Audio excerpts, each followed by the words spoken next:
Recently you guys absolutely smashed it with your suggestions about what you want to see in Grounded 2. I went over all of the suggestions from Discord over the last few years and tried and picked out the most with the most likes. We also did a live stream and you guys, we spitballed so much about what we want to see or improved on, but I've still got my own little tiny list of things that I want to see or don't want to see in Grounded 2. I think your suggestions from the community are absolutely what Grounded 2 could need, but yeah, there's still a few things I want to get off my chest. So let's go what Grounded needs and doesn't need for its sequel. A year ago I gave my top 10 things I wanted to see for the future of Grounded 2, as I always knew and had confidence the game would come. And yes, I may have got the year wrong because I honestly couldn't see how they're going to release Grounded 2 this year alongside Avowed and Outer Worlds 2. But actually, if you go way back, as soon as Grounded had hit 1.0 and started having some of its fully reloaded updates, I did tell you guys I might kind of expect it to arrive in 2025. It was just the fact that they then announced Outworlds 2 and Avowed coming out in 2025 as well that made me think again. Anyway, in this top 10 video, I went over stuff that I think needs to be improved. So I don't want to go over all of it, but for sure, you guys and me, we both agreed that we need more cosmetic options for the teens. Not just armors, but some way to go ahead and adjust their hairstyles, add maybe different backpacks. Maybe we can find jumpsuits from the Omnant workers, just some way to customize our teens a little bit more. Of course, the Omnant tools do look like they may offer that opportunity, given they all look so different for each teen. But that still remains something I want and you guys want as well. Something that wasn't spoken about in the suggestions from you guys, I want a dedicated creative mode. Yes, I know we've got peaceful, yes, I know we've got free craft, and of course now with playgrounds you can spawn in creatures and items straight away. Now, as far as we know, playgrounds won't be implemented until at least 1.0 if they are going to do it again. There was no confirmation that they will. And you can see why they wouldn't think about it anyway, because so many things may change during early access. So that's okay, but I would still love just a very basic creative mode where we've got the functionality of some of the playground stuff, just to spawn in bugs and items. Doesn't have to be maps that we can share or have downloads. Just give us pretty much Brook Hollow Park or even one of the actual blank maps that we had as part of the playground's experience. And you're like, why would we do that, Jade? Why wouldn't we just put it on like bugs don't attack unless you attack them, or with all the options they did add to customizing your world, we probably don't need this. There is something just fun about being able to spawn in 100 bugs and seeing what damage you can do with a really upgraded weapon. For players that really want to test out special specific builds and don't want to have to go ahead and craft all the gear, or go into a loaded world and then go and find all the bugs even if they can craft stuff for free, I think a really basic, just pure creative mode would go down a treat. And it is the spawning in of bugs that really would make the difference for me. I think it would keep players really happy doing something, just messing around, until eventually we get a proper defined Playgrounds mode 2. Don't underestimate the power of kids just wanting to piss about. This is who it's really aimed for. My kids love creative mode in games, and I could see it being a big feature if they could add something like it properly to Grounded 2. Listen, I know we're going to be getting a brand new ice cream truck falling over, so we probably don't need a refrigerator anymore. But what I really want from this brand new cold biome in Grounded 2 is to have actual lasting effects. And I want this for other biomes that they might want to really add something new or dangerous to. In Grounded 1 we've basically got the sandbox and the barbecue, which both give sizzle in different amounts. Then we've got the haze and maybe the infected, the way it spreads across the yard. So they all pretty much do damage to you if you spend too long in there or don't have the right equipment. I don't want them to be that basic. Already from the tooltip that we saw from entering inside the actual icebox, all you needed was a torch or a smoothie to negate the cold effects. We don't know 100% if the cold effects are going to reduce our health, but it does look like it might reduce our stamina a bit.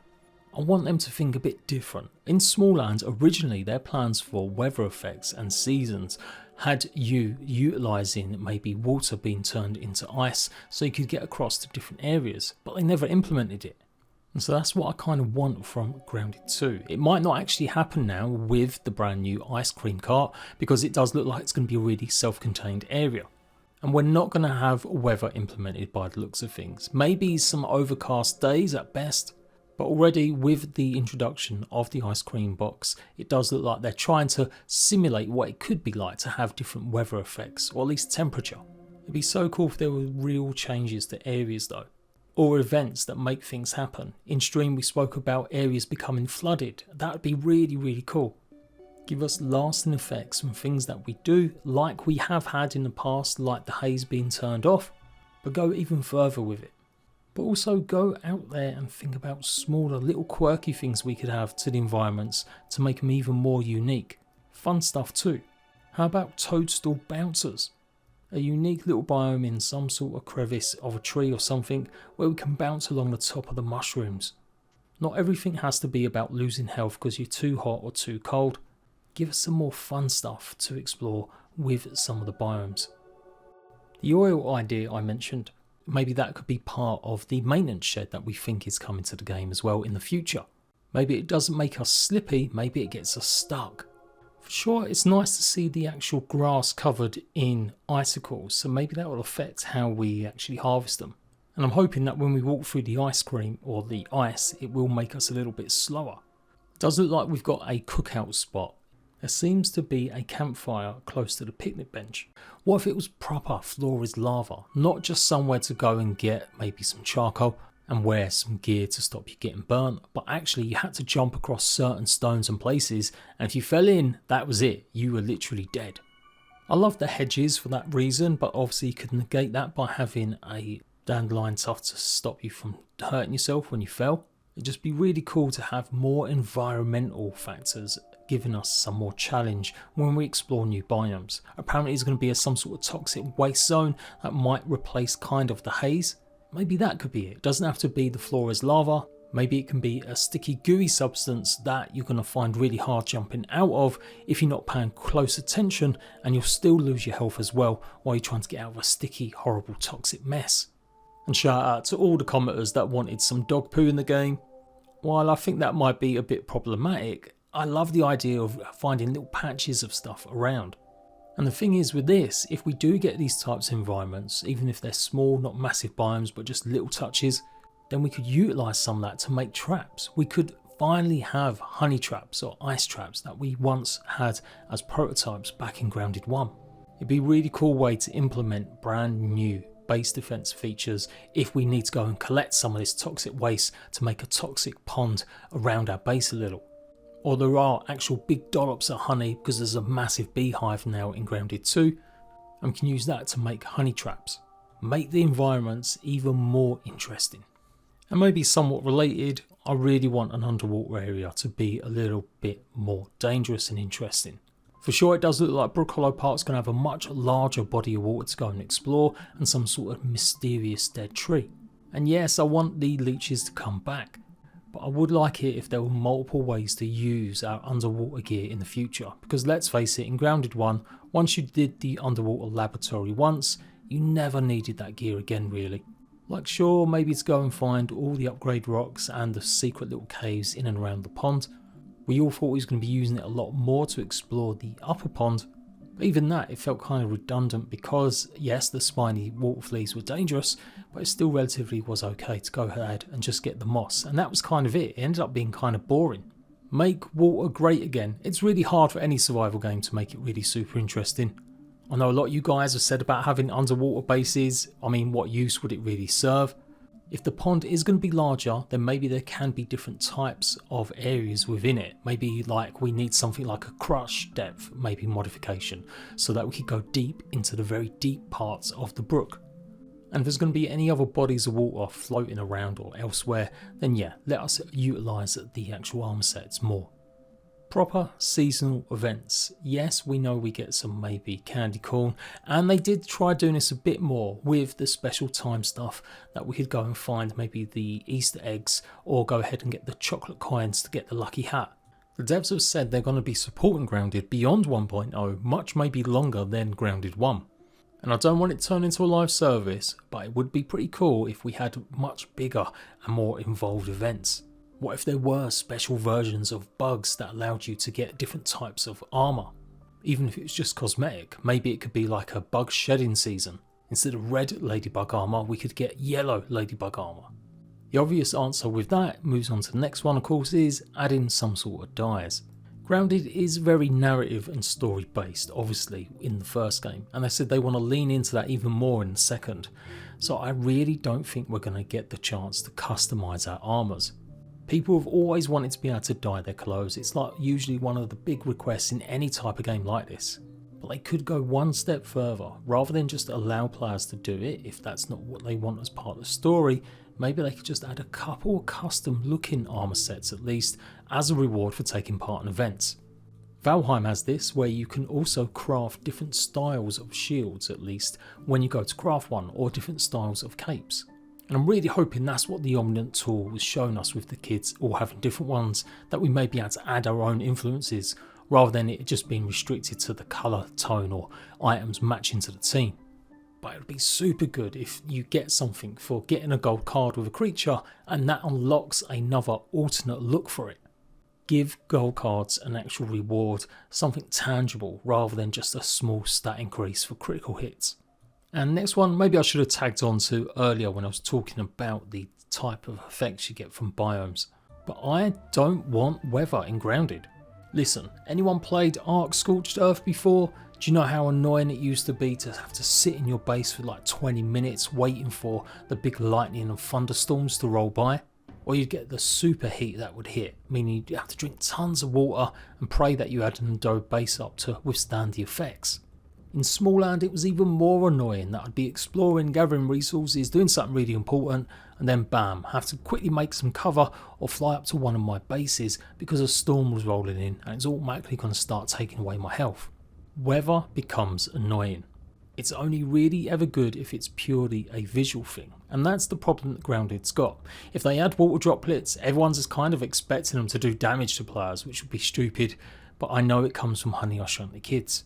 Trust me, we'd all be giving Grounded 1 out of 10 negative reviews if suddenly it started to rain and you lost all your gear from just a few drops of it. So while I'm not opposed to visually looking like it's a fine mist of rain, maybe a fluttering of ice across the biomes, and if you want to add some mild things where it might be good to have a bit of hot food or drink some water because it's got suddenly a heat wave, okay, I can just about live with that.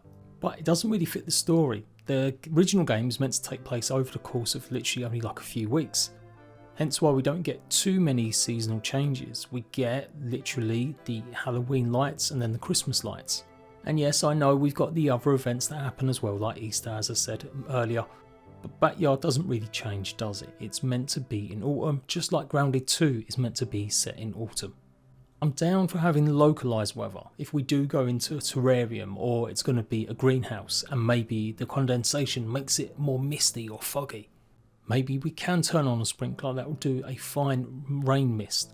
Of course I want all that stuff, but the idea that we're going to have wholesale weather added to it, I just don't think the Grounded devs are really interested in their mechanics. I hope I'm proved wrong, but I'm also hoping they don't make it something that everyone gets frustrated with. And I think they're pretty good at recognising what is actually good for players and what will actually lead to players getting annoyed. So localise things like ice, like cold, but with more environmental hazards all over the map, rather than just wholesale weather that does pretty much nothing. So it looks like we're going to be finding more ranger outposts, and these might have things like omniant tools or resource analyzers. So I'm not saying field stations are gone, but it could be a possibility these are going to basically replace them. How cool would it be if these also had the transit system that we've seen inside Burgle or the Burgle statue? Obviously, once you unlock teleporties in New Game Plus and you've got plenty of raw science to utilise them fully, then you don't really maybe travel the yard like you used to. And with the zip lines and stuff, of course, you often just miss out on a bunch of content when you're using them. So I've seen a bit of pushback that flyers would diminish stuff, and I kind of agree sometimes, but when you think about it, we've already got ways that we kind of bypass and miss out running through the undergrowth, facing off against spiders, larvae and more. So it wouldn't be such a bad thing to have flyers with limited capabilities maybe, or at least a fast travel system that's running all throughout the different ranger stations. It does look like it is only for Burgle at the moment. I genuinely think it'd be sick if we could do this. Take away some of that grind if players want it, and it's no bad or worse than having zip lines. Yes, I know we had to do stuff for them zip lines, so make it we've got to do something to activate these fast travel points, of course. It's all just about where they place this kind of thing to make it not too OP or early where you're missing out a bunch of content. I think crafting needs a complete revamp. I really don't want it to be just a case of going after the same rocks that we're used to, and it does look like that will be happening as we've seen some of the rocks appearing in some of the screenshots in the background. Now this was a big issue with Grounded. It first was just quartzite, then they tried adding maybe the rad rocks, or they simplified it eventually. Like, it makes sense to have the rocks there and we can use them to upgrade. But what I don't want is reliance on killing certain enemies to make our own. You guys know that you went and cleared some laboratories, and once you turned the chips in, it gave you the recipe to go ahead and combine maybe a wolf spider claw with some sap to go ahead and make an upgrade rock. It just made the game grindy and boring, and that's definitely something I've lifted from my earlier 10 things I want to see improved in Grounded 2 video. Fighting the same creatures over again, black ox beetles and wolf spiders, just isn't that interesting. Either let us combine bug parts, another use for them which we spoke about as a community, so you could use 10 orb weaver chunks to go ahead and get the same kind of upgrade that you might be able to get by going ahead and getting one wolf spider fang. If we're going to involve bug parts in crafting and upgrading our gear, let us be able to go and kill a bunch of different bugs to get them. Make every bug have a rare resource that can be used. And that's actually where we could lean into RNG. You don't really see it until you go into New Game Plus, and then it becomes an absolute just grind to find and get perfect weapons that you want. Fighting bosses and hoping to get a good drop of something interesting. Infused weapons is a good idea, but I think we could introduce them into the main game a little bit to get players ready for eventually having a New Game Plus, but definitely revamp the system overall. No guarantee that's actually happening, so I don't want to go on about it too much. But there's a whole bunch of stuff with crafting, like I said. Utilise bug parts more. Don't make it repetitive and boring, only killing the same few bugs to help with our crafting. And when it comes to the rocks themselves, the simplest thing is to make them respawn, or you can do an action in game. What if there's an omnant device that causes a mini earthquake and it basically unearths a whole bunch more rocks? I prefer doing that and running around to collect them in different places, more unique places again, than just simply killing the same bugs over and over. I don't mind some of the progression being unlocked behind the chips, but they do need to also work on making it simpler how we unlock some of the candy upgrades too. And yes, I know you can use raw science in Grounded currently to go ahead and dupe stuff, but that's just replacing the grind of killing bugs to the grind of just getting raw science. With the game being much bigger now, I think we need more systems to help us. Especially also, the last point with this, I don't see many people getting a chance to experiment with different armor sets or different styles of play. That's because in the original game, if you were playing it just normally, not doing New Game Pluses, maybe completing all the quests as you went, you would get enough raw science to upgrade maybe 4 or 5 armor sets to their max level with a little bit of grind and extra work. Likewise, some of the weapons, you wouldn't maybe get all of them up to like level 9. And in multiplayer, it's even worse. If you're playing with a full crew of 4 players, trying to get all of your gear up to that level means you kind of stuck playing that one class. So give more abundance of upgrade rocks, let players have more choice and experimentation, give us other ways to upgrade our gear. One thing I was even mentioning in Discord this morning was, what if we got rare bug parts and they automatically gave any armor or weapon that you crafted a 5% boost?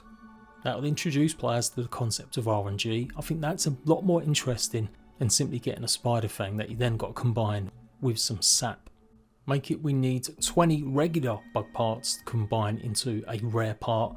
And that could be another way to alleviate the grind so that players can tap into all the different weapons and armor sets in Grounded and really try out different builds. And that's pretty much it, I think, for now. The possibilities of Grounded 2 could be endless with the way they're thinking about supporting it post 1.0 on an engine that's going to be playable for the next good few years by everyone. I'm sure the devs have got even better ideas than we can think of, or certainly me. You don't have to agree with my ideas either, I just reckon you should watch this video, obviously, hopefully you got this far, and go and watch the community one as well and see what we all really want, and let's see and measure whether or not Obsidian agree or what they can do better. I'm super excited about Grounded 2 of course. I'll be back with more content once we get any new news. I'll see you ratbags for more soon.